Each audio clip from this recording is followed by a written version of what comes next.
Hello, Ryan here, or MandRproductions, and welcome to my comparison of two very different LEGO sets. However, a lot of people wanted to know which one of these is more worth the money, and this is going to be the LEGO Star Wars 20th Anniversary Edition Slave One versus the Razor Crest.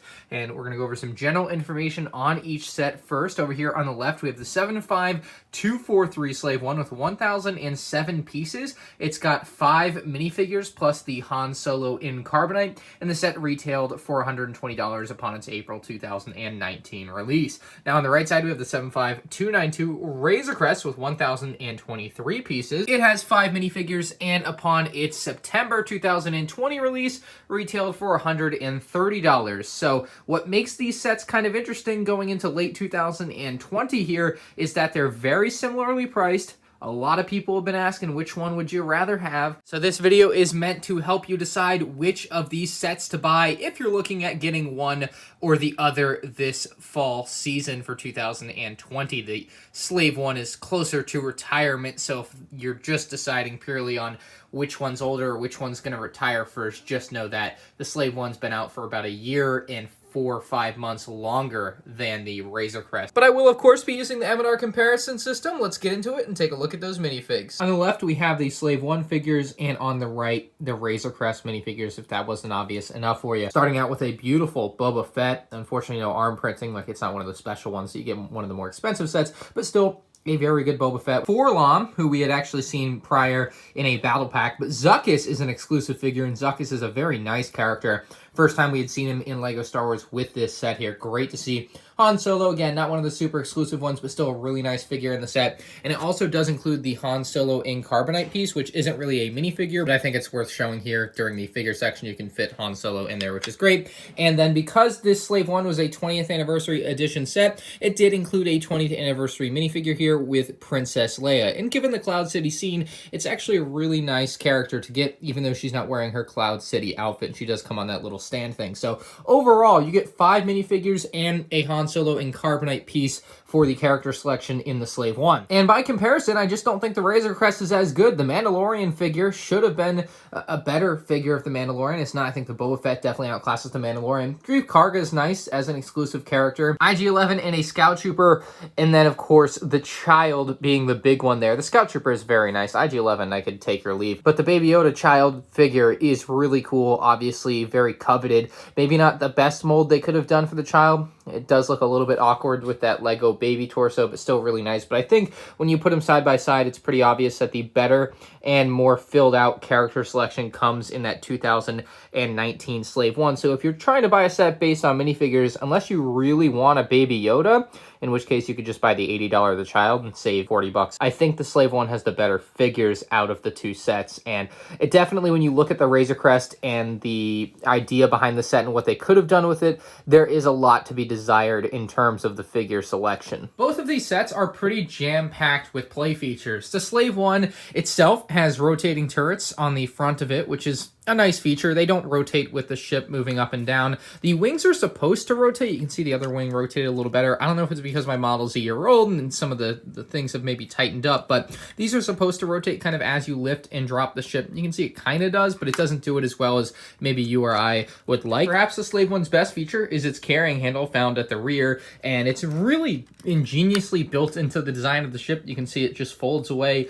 perfectly when you need to land the thing, but when you do want to play with it and carry it around and swoosh it around, it's there. Now, previous Slave Ones did not have this, so this is definitely something newer for the Slave One, and you can still hold it like you would traditionally. It's just a little bit more awkward, and you cannot hold it here, which is like where I used to hold it as a kid, so it's definitely good that they added this on. It definitely makes it feel more stable, which is always a good thing. The set also has spring-loaded shooters in the set, which you can fire off by pushing in on these red bits on the back here. So if we push that down, you'll see the spring-loaded shooter has fired off, and it works as you would expect very, very nicely. Now, the Slave One does also have a little bit of a cargo bay under here. You can actually lift this up, and that is where you're actually going to be able to place the Han Solo in carbonite. There's no real attachment to be made here. You just place him down and inside of there, and it fits, you know, close that up perfectly fine.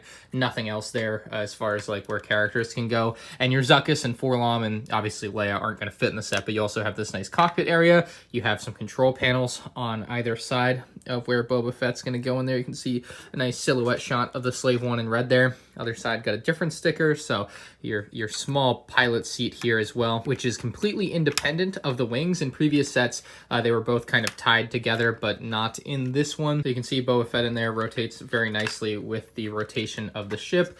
Put his cockpit piece back on, which is a nice big clear white piece there, and you're pretty much good to go. It's a very exciting ship play-wise, very swooshable, as you would like to see with something like this. And if you have like the Millennium Falcon, you can definitely have it chase it around or something like that. You can recreate some type of dogfight in the air thanks to this set. Very nice play-wise. So what about now the playability for the Razor Crest? Well, the Razor Crest is actually going to have a lot more interior space than what we saw with the Slave One. So you can see this entire side. You can actually open this one up basically as a loading ramp where you can have Baby Yoda or the Mandalorian kind of stand in the doorway and look out into whatever environment they're in, which is great. This is a very symmetrical set, so you'll see the same thing on the other side. I won't have to show it for you. Here, you also have these larger panels in the back which drop down. Then you kind of have a loading panel on the very back there, kind of like with a Republic gunship or whatever it may be, kind of this loading ramp in the back if you want to put a big vehicle or a speeder bike in there. Unfortunately, no speeder bike included in the set, which would create a very nice playability where you can have like a skirmish between the two things. But that's nice to have all those panels kind of open up on the side. And then near the front here, you're actually going to have an armory area where you can actually place your spring-loaded shooters, and you can place some rifles in there, like the Mandalorian's rifle. We'll just take it out for now because we're going to not keep that in there myself. That's just not where I like to keep it. The other side of the set, like I said, very symmetrical. You can see same doorways and everything. However, on this one, you actually have a nice bed for, in most cases, the Mandalorian, but you can place any minifigure there. And you have a nice wall with stickers, which is nicely detailed, I suppose. But the biggest part there is the bed. You can definitely lay a minifigure down there. My only qualm with this is that the Mandalorian's cape does kind of get in the way a little bit there. You can see how he's not really able to connect unless you move that cape out of the way.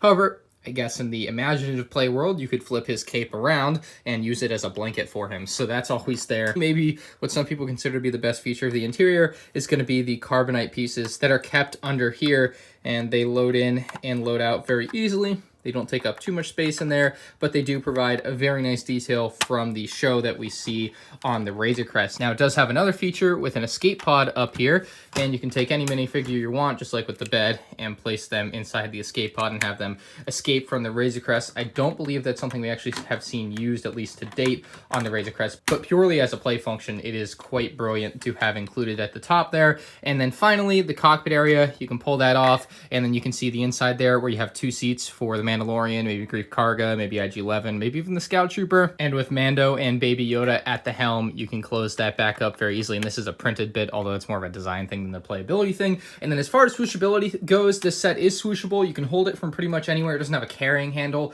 like the Slave One, but I don't think that's quite important with this set, as you can just literally grab it anywhere. The problem with the Slave One is it does have that very weak bit at the front here, and that's why I think they decided they had to include that carrying handle. And what LEGO Star Wars set is complete without spring-loaded shooters on the set? So there you go, a couple spring-loaded shooters, just like the Slave One. In this case, you just push down on these to fire them off. I don't think I need to demonstrate how those work again.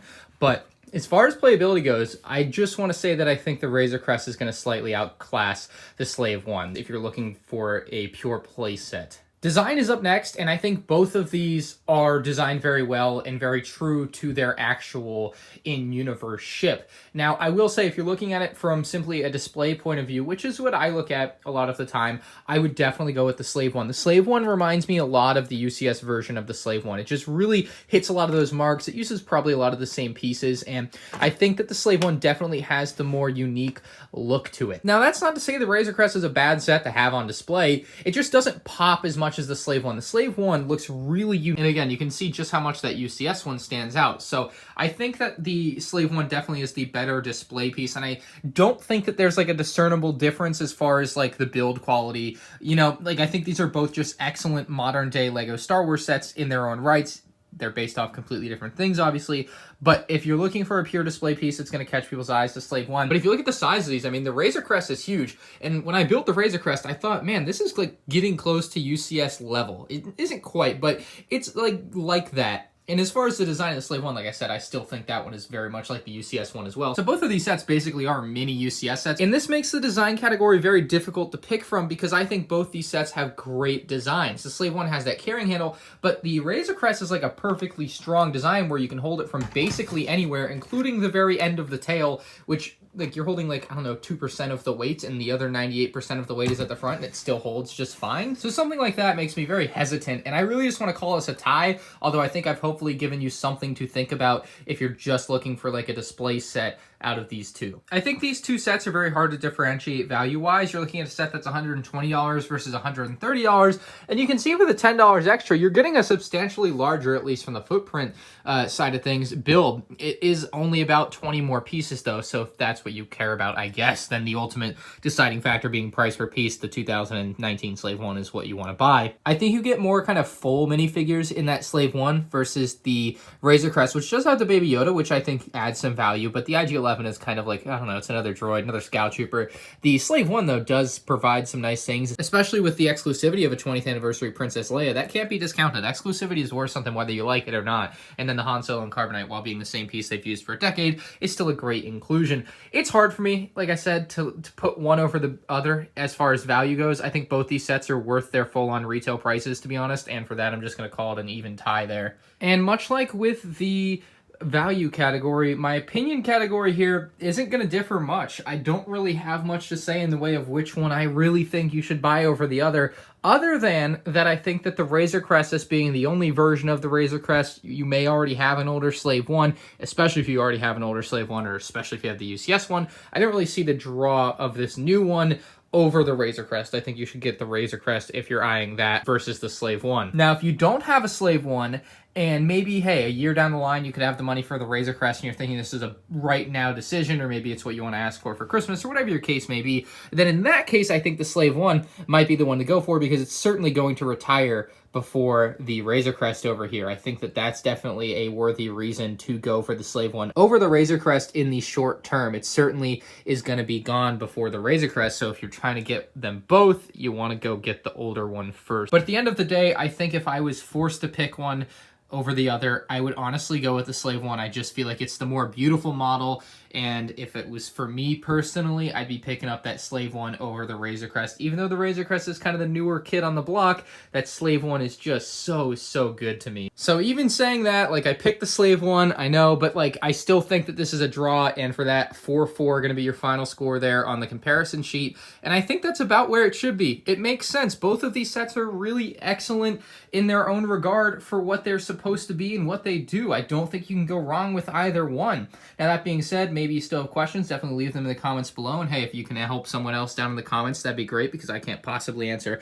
everyone's inquiry, but I don't think you go wrong with either set, and I think that certainly in the short term, if you're planning to get both sets, you should go for the Slave 1 first because it's going to retire first. That would definitely be a good reason to go out and get the Slave 1, but I don't think you're going to be seeing any of these on sale very much, if at all, unless you're lucky to find like the Slave 1 on clearance or Amazon throws this on sale. You're pretty much going to be stuck paying full price, so just keep that in mind. These aren't sets that I see going on sale, and the Slave 1 certainly hasn't gone on sale much, if at all, over the last year and a half of it being available. So just don't look and expect that type of thing. You're going to probably be paying full price for either of these. So let me know in the comments below what you guys think about these. If you have a suggestion for a future comparison of two sets like this that aren't like the same vehicle, let me know. I'm curious what you guys want to see pitted against each other. If you need help making a decision like that, I certainly would like to help you out. And if you're new to the channel, make sure you hit that subscribe button, like if you enjoyed, and I'll see you in the next one.